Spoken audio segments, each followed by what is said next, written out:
Msafi. Mimi ndio youth leader wa chama cha DCP, nasimamia Kiambu County, na nimekuwa kama kiongozi wa vijana katika eneo hili letu la Mlima Kenya, na nimekuwa mstari wa mbele nikiongea mambo ya siasa katika nchi hii, na nimekuwa pia mstari wa mbele nikikosoa serikali ya William Ruto, na nimekuwa pia nikiongea yale ambayo yanajitokeza katika dunia ya siasa. Na leo tuko na huzuni kama Wakenya wa jamhuri hii kwa sababu ya vile ambavyo mnajua ya kwamba tumepoteza kiongozi kama taifa ambaye anaitwa former Prime Minister Raila Amolo Odinga, ambaye amejulikana na amekuwa kwa siasa kwa muda mrefu. Zaidi ya miaka 40 amekuwa katika siasa za Kenya. Amepigania viti tofauti tofauti. Aliwahi kuwa mbunge kule Kibera wakati ilikuwa inaitwa Lang'ata constituency. Amewahi kuwa mbunge huko kwa muda wa miaka karibu 25. Amekuwa pia waziri katika serikali ya Kenya wakati wa Rais Mwai Kibaki, na pia amekuwa waziri mkuu katika serikali ya Mwai Kibaki mwaka wa 2007 to 2012. Na kando na hayo pia amekuwa akiwania nafasi ya kuwa rais wa Jamhuri ya Kenya, na alianza mwaka wa 1997 ndio alipigania nafasi ya kuwa rais katika nchi ya Kenya mara ya kwanza. Akapigania tena 2007, akapigania tena 2012, akapigania tena 2017, na akapigania mara ya mwisho 2022. Kwa hivyo ni kiongozi ambaye anajulikana vizuri katika mambo ya kisiasa nchi ya Kenya, na ni kiongozi ambaye pia anajulikana kwa amepigania mambo mingi, amepigania mapinduzi mingi katika mambo mbalimbali nchi ya Kenya. Kwa hivyo ni mtu ambaye ameguza maisha ya Wakenya katika njia moja ama nyingine, na hilo ni jambo ambalo si la mrengo hii ama mrengo huu. Ingawaje naona watu wengine wamekuwa wakiongea mambo mingi like the last 1 or 2 weeks, iko watu wamekuwa wakiongea mambo mingi kutoka ile mrengo ya watu wa broad based government. Ni vizuri niwaambie kwamba hili jambo limefanyika sasa, hii si mambo ya mirengo. Hili ni jambo ambalo limetukumba kama taifa la Kenya, na lazima kama wananchi zote tuhusike katika kusimama na familia ya mzee Raila Amolo Odinga, na pia kusimama na kama taifa tukue na nafasi hii ya kuomboleza mzee. Ndio vile ambavyo tumeona serikali imetangaza ya kwamba watampatia heshima ya kiserikali katika ile mazishi yake mpaka siku atapumzishwa. Tusimame na familia kuwaombea na kuwatakia mazuri na kuwatia nguvu. Hii si wakati wa watu kurushana maneno, si wakati wa watu kuongea mambo baya sijui dhidi ya hawa watu, kwa sababu ile kitu Mungu ametenda hakuna mtu ambaye anaweza badilisha. Kama siku Raila amezaliwa mwaka wa 1945, Mungu alijua atakuja kupumzika mwaka wa 2025, na miaka 80 pengine ndio Mungu alikuwa amempatia ya kuishi hapa duniani. Na kama imefika mwisho, hatuna wakulaumu sana, ila tu kusema ya kwamba ya Mungu yametendeka. God's case has no appeal. Hivyo ndivyo inasemangwa. Kwa hivyo niambie familia mzee Raila Amolo Odinga wajitie nguvu. Mimi kama kiongozi wa vijana na nikisimamia mrengo huu wetu wa DCP, sisi tutasimama na nyinyi kama familia kwa maombi, na tunawatia nguvu tu, na tunasema ya kwamba Mungu wetu atasimama na nyinyi. Mungu wetu atawatia nguvu, atawasaidia kuendelea. Hata kama mzee katika ile bomba mtamkosa zaidi, Mungu wetu atasimama na nyinyi na atatembea na nyinyi. Wale ambao wamekuwa katika mrengo moja na mzee Raila Amolo Odinga na hasa chama cha ODM, najua pia ni pigo kubwa, kwa sababu yeye ndiye alikuwa party leader wa chama cha ODM na ameongoza hiyo chama kwa muda wa miaka 20. I think like 2 weeks ago mlikuwa mnasherehekea miaka 20 ya hiyo chama yenu, na mzee ndiye amekuwa party leader, yeye ndiye amekuwa akiwaongoza. Kwa hivyo najua kama chama na kama mrengo wa kisiasa pia mmepoteza, na ni pigo kubwa. Na niambie wanasiasa tujifunze na mambo kama haya. Ingawaje tunashindana, ingawaje iko mashindano ya kisiasa, iko wakati nafika kwanza tunaweka tofauti za kisiasa, kwa sababu hata kama tunapingana, hata kama we are disagreeing politically, mambo ya kifo ni mambo ambayo hatuwezi takia mtu yoyote. Mambo ya kifo ni chungu, mambo ya kifo sio rahisi na ni mambo ambayo hatuwezi takia mtu yeyote. Kwa hivyo ningeambia wanachama wa ODM, sisi tutawaombea, tutawatia nguvu pia ili muweze kuendelea kama chama na mkue na mketi mjadiliane, mjue vile ambavyo mtaendelea bila mzee ambaye ndiye amekuwa party leader. Na ni vizuri pia niambie wanasiasa, kwa sababu wakati tumekuwa na mashindano hapa, hasa hii mrengo yetu ya DCP, kiongozi wetu Rigathi Gachagua amekuwa akipigwa na mawe karibu kila wakati akienda mahali. Hata iko siku gari zake zimepigwa marisasi, siku alikuwa anatoka Marekani, gari zake zote tukapigwa mawe kule JKIA. Watu walikuwa wanajaribu vile ambavyo wanaweza umiza yule mzee ama wanaweza muua. Niambie watu wa kina Kimani Ichung'wah and the rest wale wako katika broad based government, hii uchungu leo ambao imewakumba kama mrengo wa kisiasa, hii uchungu ya leo ambao imewakumba kama mrengo wa kisiasa kwa sababu ya kupoteza mmoja wenu, ndio ile uchungu tumekuwa pia tukisikia kama mrengo wa United Opposition, wakati mnatupigia kiongozi wetu mawe, wakati saa nyingine mnajaribu hata kumuua. Hiyo uchungu ambaye iko sasa ndio hata sisi tumekuwa tukisikia. Kwa hivyo ni vizuri mjue ya kwamba vile ambavyo mnaumia ndivyo hata sisi tunaumia. The way you are feeling ndivyo hata sisi huwa tunasikia. Kwa hivyo ni vizuri watu waheshimiane katika mirengo za kisiasa. Hii siasa ya unyama ya kutakiana mabaya, hii siasa ya unyama ya kuumizana, hii siasa ya unyama ya kupigana marisasi, mimi kama kiongozi wa vijana ningetaka ikome katika nchi yetu, kwa sababu hakuna mrengo ambaye inaweza shabikia kupoteza kiongozi wao. Na ndio maana tunasema leo sisi we are behaving like gentlemen despite the political differences. Sisi kutoka kwa mioyo yetu tunasimama na nyinyi na tunawaombea Mungu awatie nguvu muweze kuendelea. Na ni vizuri sema ya kwamba katika nchi ya Kenya iko siku tumeona kwa mitandao watu walikuwa wanaandika mambo mingi, like I think that was last week, watu wakisema ya kwamba, na hiyo propaganda ilitoka katika mrengo wa serikali ya William Ruto, wakisema ya kwamba Rigathi Gachagua na Kalonzo Musyoka ndio wameeneza habari katika mitandao ya kwamba mzee ni mgonjwa, ya kwamba mzee ni kama amekufa, na baadaye ikabidi mpaka Rigathi Gachagua akasimama kusema ya kwamba yeye hahusiki na hiyo maneno, na mambo ya afya ni mambo ya Mwenyezi Mungu, hawezi takia mwingine mabaya. Kwa hivyo ningeambia William Ruto, hii mambo ya siasa tusiingize hii maneno ambayo ni ya kuumizana mioyo. Tusijaribu kuenda katika hiyo barabara, kwa sababu hakuna mwenye anaweza takia mwingine mabaya. Na that was very wrong, kwa sababu hatujui, pengine mlikuwa mnajua yale yatatokea, and maybe that is why he tried to fix and to label the leaders in the opposition ya kwamba ni kama wanahusika na hiyo maneno. Maybe you wanted to create a hostile environment between our leaders in the opposition na maybe familia ama mrengo wa ODM, and that was very wrong. Tusijaribu kufanya siasa chafu vile ambavyo mzee amepumzika Raila Amolo Odinga. Tusijaribu kucheza siasa chafu za kupiganisha mrengo hii na hii jamii ya watu wa Nyanza. Tusijaribu kupiganisha watu wa mrengo hii na hii familia mzee Raila Amolo Odinga. Tukienda hiyo barabara kama viongozi, tutakuwa tumekosa heshima, tutakuwa tumekosea, na hiyo haitakuwa, hiyo itakuwa tu tuna behave kama watu wakora, and it is wrong as leaders. Kwa hivyo nisema ya kwamba mambo ya Mungu hatuwezi uliza swali, yale ambayo yamefanyika. Kwa hivyo jambo la muhimu ni vile ambavyo sasa wale wameachwa, hasa familia ya ODM, mrengo wa ODM, familia ya ODM, wajue vile ambavyo watajipanga kuendelea, ndio wajue vile ambavyo wataendesha siasa zao. Na kwa sababu najua mambo ni mingi itaongewa, hata sisi tukiendelea tutaongea tu, kwa sababu nafikiri mzee wakati aliongea mara ya mwisho alisema ya kwamba yeye anaunga tu mkono William Ruto katika hii kipindi yake ya kuongoza kwa sababu ya zile 10 points ambazo walikuwa wameandikania. Lakini siku za mzee za mwisho hakuna mahali alisema ya kwamba anaunga William Ruto kusimama kiti mara ya pili 2027.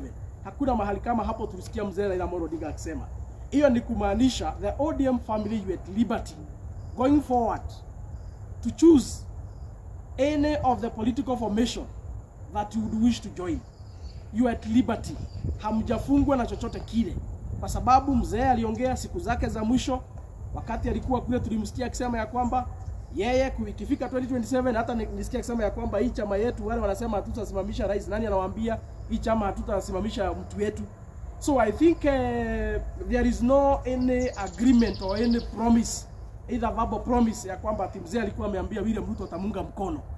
Kwa hivyo naambia hivi wafuasi wa baba na wafuasi wa ODM, ili wasijaribu kuingizwa katika mitego na wale wakora wa serikali wakiambiwa mambo mingi ati mzee alisema hii, mzee alisema hii. You at liberty as a region, as a political formation, as a political party to make any choice of joining any political formation going forward for the sake of your future politics. Ni vizuri kusema hivyo. Na nikimalizia mimi ningeomba wanasiasa, kwa sababu leo naona iko watu wengi wametokea kwa barabara, pengine ni ile uchungu ya kupoteza kiongozi wao wanaandamana. Mimi ningeomba wanasiasa, tafadhali tusiingize hawa vijana ambao saa hii tumeona kule barabara na wamama wanaandamana kwa sababu ya uchungu ya kuumia kwa sababu ya kupoteza kiongozi wao. Tusiingize mambo ya siasa hapo. Raila was a nationalist. Hata kama alikuwa kiongozi wa chama cha ODM, yeye alikuwa kiongozi wa kitaifa. Yeye ni kiongozi ambaye anajulikana dunia mzima. Kwa hivyo ile heshima inafaa kupatiwa. Hii sherehe ya kumwona kupumzisha huyu mzee, mimi ningeambia viongozi, tafadhali, you must behave. You must behave. Lazima muonyeshane ukomavu katika vile ambavyo mtahando hii maneno. Kama ni serikali ndio wanaongoza, the leaders in the United Opposition pia wapatiwe nafasi. Wakitaka kutembelea ile familia, wakitaka kupeleka rambirambi zao, wakitaka kuenda siku ya kueulogize mzee, wapatiwe nafasi vile ambavyo inastahili. Kwa sababu hii ni mambo ya kitaifa. Tusijaribu kuingiza siasa za ukubavu, siasa za ushenzi hapo, kujaribu kuleta migawanyiko hapo na matusi mingi and the blame game. Ya? Kila ambacho kimeendelea ni Mungu alikuwa amepanga na ni Mungu yote anajua. Nitachukua swali moja ama pengine swali mbili ama maswali matatu, alafu kisha tutatamatisha. Leo sisikii kuongea zaidi kwa sababu yale yamefanyika tayari yamefanyika, na kama taifa hatuwezi sema ya kwamba sio pigo kwetu. Hili ni pigo kwetu. Okay, Mhesh, Raila was a man of the people. Maybe beside the politics, ni nini hiyo yenye maybe it will be very hard to replace a leader like Raila Amolo Odinga? Raila, one of the characteristics ya mzee Raila Amolo Odinga, he was a very brave politician. Na kwa muda mrefu, I think after Kenneth Matiba, mtu mwingine ambaye amejitokeza, ambaye anaonekana ni shujaa wa siasa na ni mtu ambaye hana uoga kabisa, amekuwa mzee Raila Amolo Odinga. Kwa sababu hata mkikumbuka katika maisha yake ya kisiasa, he was a fighter for the changes. Ni yule mtu alikuwa anasukuma mambo mpaka kunakuwa na mabadiliko. Ni yule mtu alikuwa anajaribu kupigana na forces mpaka anahakikisha kwamba mabadiliko yamefanyika. Ni yule mtu hata mngemwambia hakuna kufika CBD na hakuna kuandamana, hiyo siku ataandamana. Mkitaka kupiga gari yake risasi, mkitaka kumpiga mawe, mpige mawe. Lakini ni yule kiongozi ambaye alikuwa shujaa zaidi, sio mtu alikuwa wa kutishwa ama kuzua uoga. That was Raila Amolo Odinga for you. He was a very, very, very brave politician. You could not intimidate him. Yeah? Haungemuzia uoga, haungemthreaten, haungemwambia sijui hutaenda wapi, alikuwa anahakikisha kwamba amefika. And I think the only leader as of now, yule ambaye tunaweza sema ameonyesha ukakamavu na ushujaa kama ya mzee Raila Amolo Odinga, ni Rigathi Gachagua. Kwa sababu pia tumemwona katika mstari wa mbele akiongea, akitetea Wakenya wa jamhuri hii bila kuogopa. Tumemwona katika mstari wa mbele akiongea zile vitu zimefichwa katika siri sana kwa serikali, hata wale viongozi wengine wanashtuka. Na nafikiri iko siku umesikia Jeremia Kioni akisema ya kwamba wanafurahia vile Rigathi Gachagua amewaunga mkono katika mrengo wa upinzani, kwa sababu yale maneno anaongea hakuna mtu mwingine anaweza ongea isipokuwa yeye mwenyewe. And you remember when Raila Amolo Odinga was actively in opposition, he used to give us the secret, ile mambo ambayo inaendelea ya siri katika serikali. Mzee Raila Amolo Odinga ndiye alikuwa anafichulia wa Kenya. when he was actively acting as a leader of opposition. Kwa hivyo yule ambaye anaonekana ni kama amerithi mzee Raila Amolo Odinga katika kukosoa serikali kwa njia ambayo ni ya ukakamavu, kwa njia ambayo ni ya ushujaa, na mtu ambaye haezi tishwa na haezi uzui uoga ni Rigathi Gachagua. Kwa hivyo ni vizuri kusema hivyo, kwa sababu pia yeye tumemuona wakati anaenda katika mikutano yake anajaribu kutishwa, tumemuona akifika. Tumeona hata akirushiwa mawe anafika. Tumeona hata gari yake ikipigwa risasi anafika. Hakuna siku hata moja tumeona Rigathi ati amekuja mikono amkia ati ameogopa mtu yeyote. So nafikiri hiyo kali, hiyo kali, the braveness of Rigathi Gachagua ni exactly ni ile ambayo ilikuwa na mzee Raila Amolo Odinga. Hao wawili ndio wale tu viongozi tumekuwa na wao ambao hauwezi mtishia, hauwezi mzee uoga. Kile anataka kuachieve lazima ataachieve, na kile anataka kusema lazima atasema, hata kama wewe ni nani. Kwa sababu nakumbuka hata wakati mzee aliambiwa hautajiapisha, akaambiwa that is a treasonable act. Akaambiwa ukijiapisha kule Uhuru Park utanyongwa ama utafungwa jela. Bado mzee alifika huko na akaleta watu karibu milioni 1 kwa uwanja na akajiapisha. So huyo ni yule mzee akisema atapitia hapa atatengeneza barabara atatengeneza. Na yule mtu tumemuona tu akona such kind of characters. Na anafuata hizo nyayo ni Rigathi Gachagua. Rigathi Gachagua akisema hapa barabara itakuweko, atabomoa na hakikishe kumepatikana barabara. And we appreciate him for that very well. So few days ago tulikuwa tumeona Rigathi Gachagua alikuwa ameongelea maybe kuhusu hiyo ugonjwa ya Raila after the rumors. Maybe ndio sasa mzee akafariki. How was the relationship between your party leader and Raila Amolo Odinga?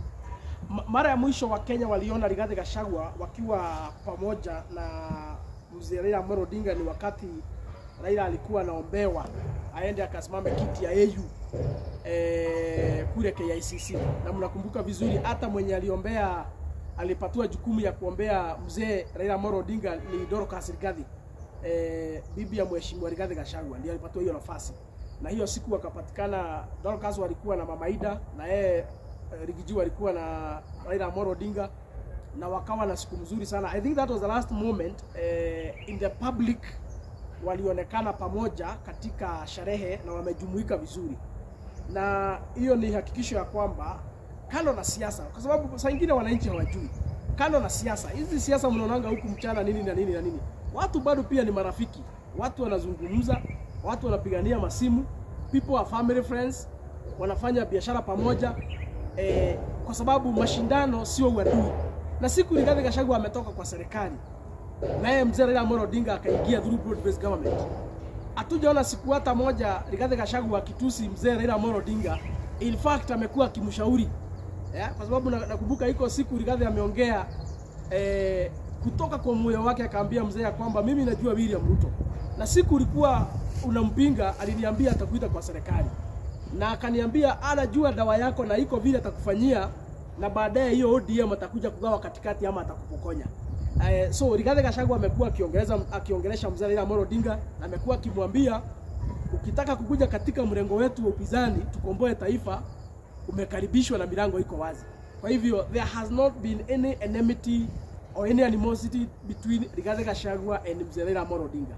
Kama tu Wakenya wawili wamekuwa tu sawa.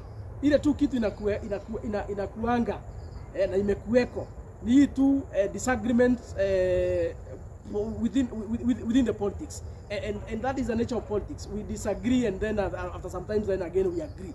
Hiyo ndio siasa. Cha muhimu ni kuambia Wakenya kwamba mashindano sio uadui, na hiyo ni mzee Uhuru Kenyatta alitufunza. Sababu nakumbuka wakati wamepigana sana kisiasa na mzee Raila Amolo Odinga, baadaye alikuja akamuita kwa serikali na wakafanya kitu ambacho ilikuwa inaitwa handshake, na wakafanya kazi pamoja kwa miaka 5.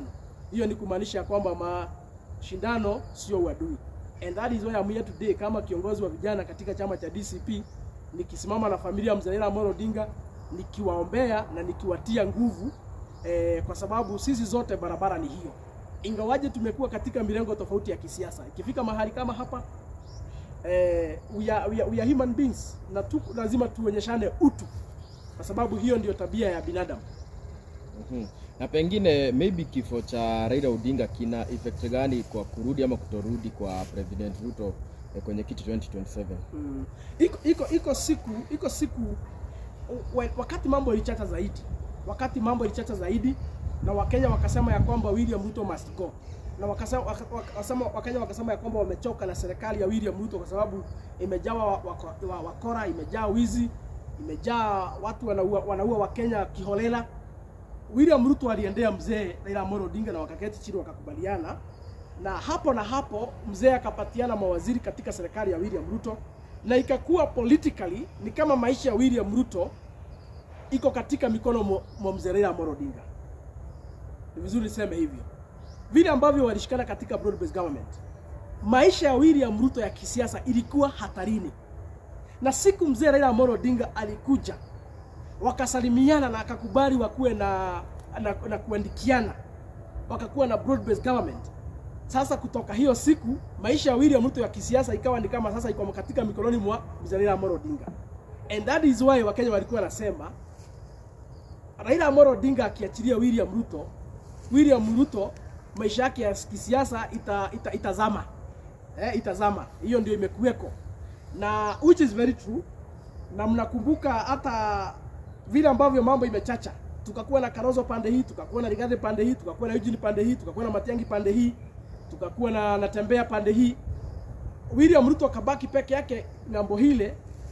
Tegemeo lake kuu katika kisiasa kuendelea mpaka 2027 na pia kusimama kiti mara ya pili, tegemeo yake imekuwa mzee Raila Amolo Odinga.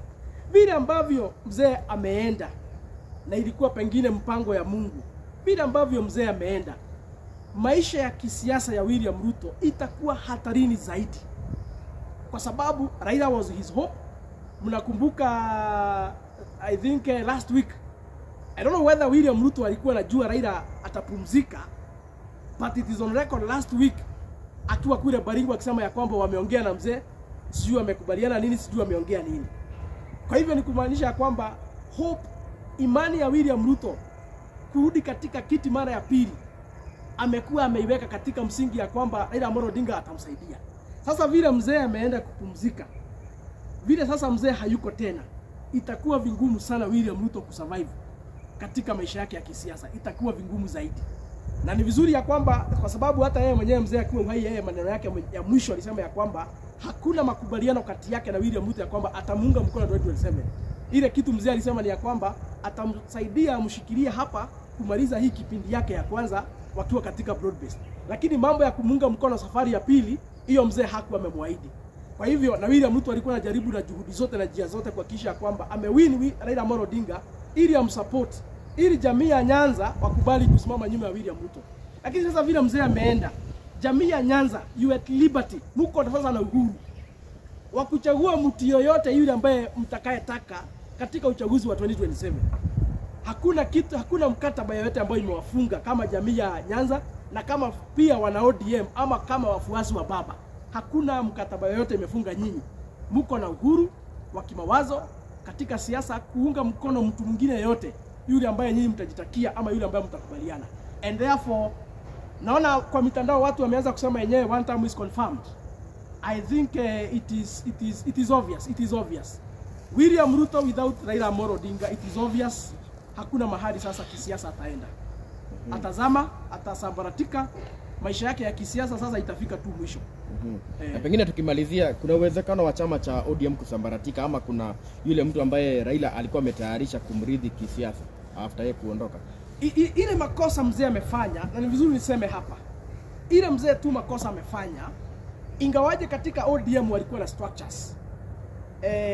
Wako na deputy party leader, wako na chairman, wako na SG, wako na structure. Ile makosa tu mzee amefanya, na pengine ndio inaweza fanya chama cha ODM sambaratike.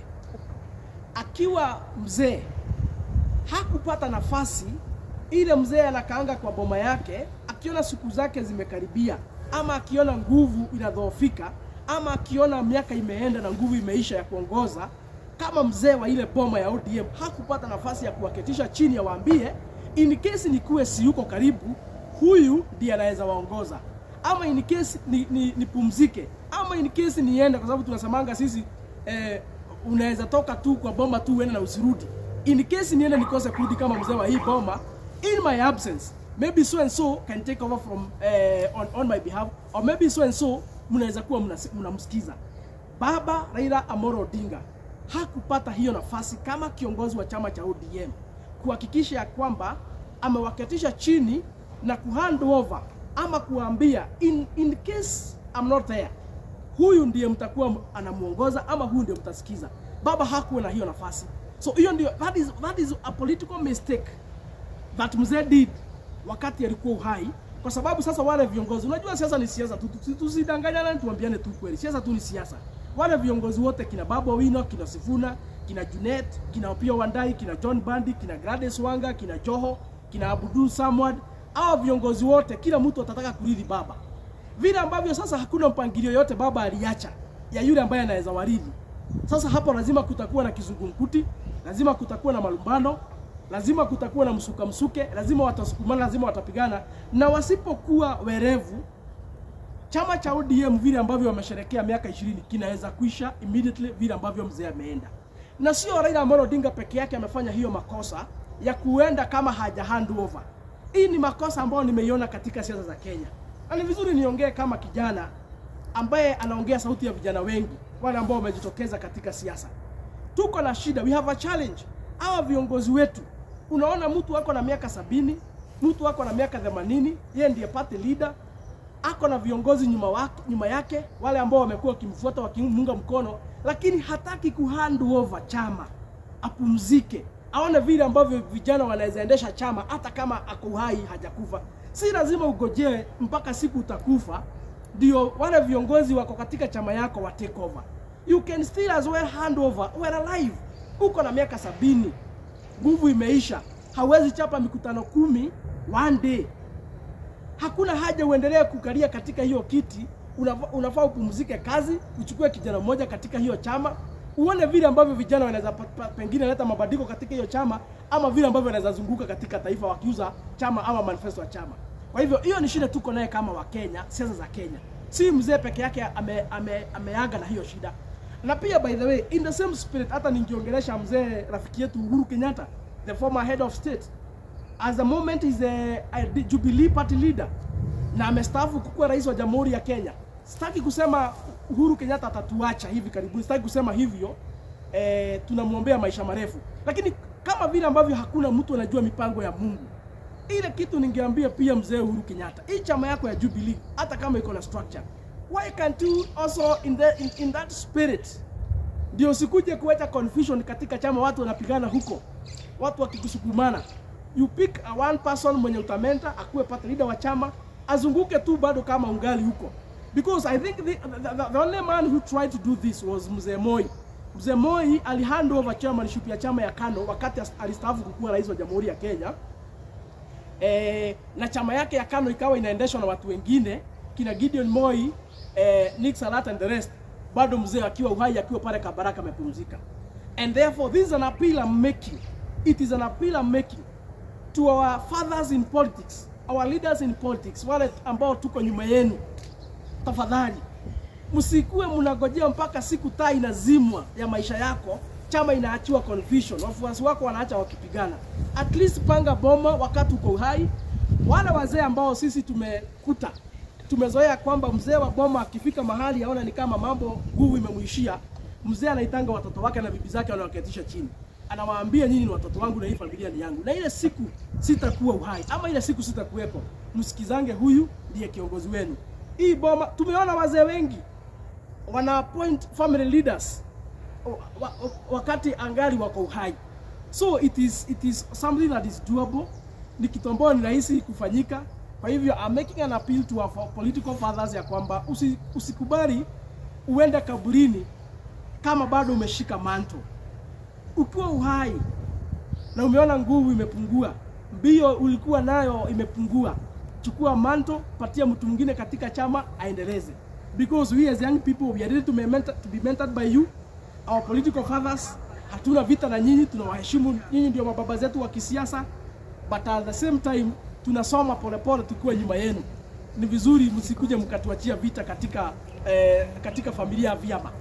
So that is my take about the ODM, whether it will split or not after Mzee now has passed.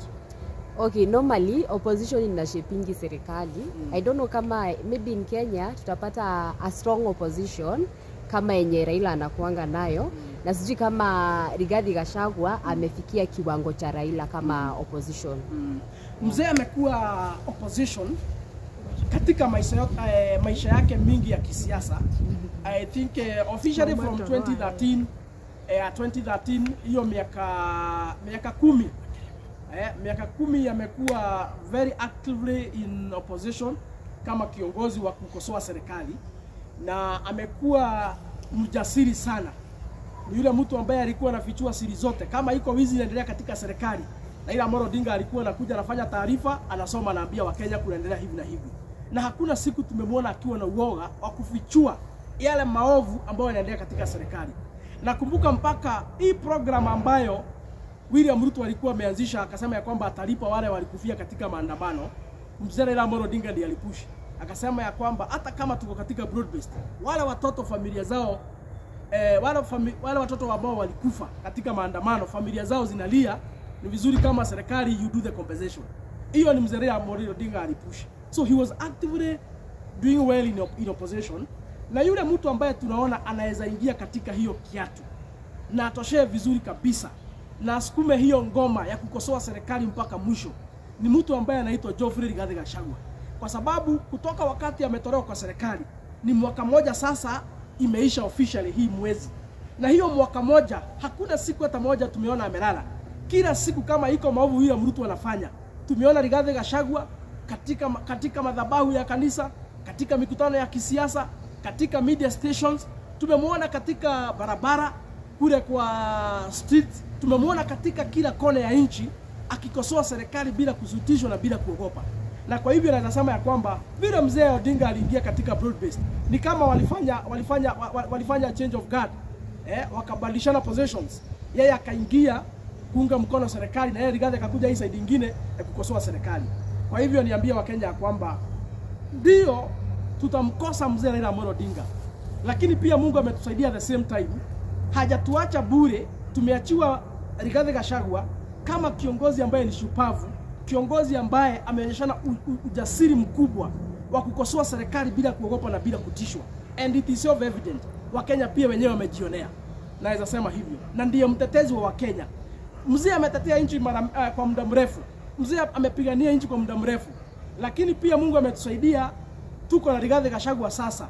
Yule ambaye atahakikisha kwamba vile ambavyo amekuwa akifanya, atatetea Wakenya wote kwa jumla. Atatetea haki ya Wakenya wote kwa jumla. Na atakosoa serikali usiku na mchana bila kutishwa na bila kuogopa. Hivyo ndivyo ningesema. Kama hakuna swali lingine, kama hakuna swali lingine tutatamatishia hapo. In the spirit of mourning mzee Raila Amolo Odinga, tutaendelea kuomboleza, tutaendelea kusimama na familia yake katika maombi na njia yote ingine ile. Niambie wanasiasa waweke nidhamu, huu si wakati wa kukuja kuleta vurugu na kusukuma ajenda zao katika siasa wakati watu wanaomboleza. Hasa wanasiasa katika mrengo wa serikali, tuweke nidhamu, tupumzishe mzee kwa heshima ile ambayo inafaa. Tukishamaliza hiyo kazi, mambo ya siasa tutairudia pale ambapo tuliacha tu na hakuna shida. Kwa hivyo kwa haya machache na mengi, Mungu wetu abariki taifa letu la Kenya, Mungu wetu atutie nguvu kama wananchi wa Jamhuri ya Kenya. Mungu wetu awe nasi na atulinde, na pia alinde familia ya mzee Raila Amolo Odinga. Asanteni sana.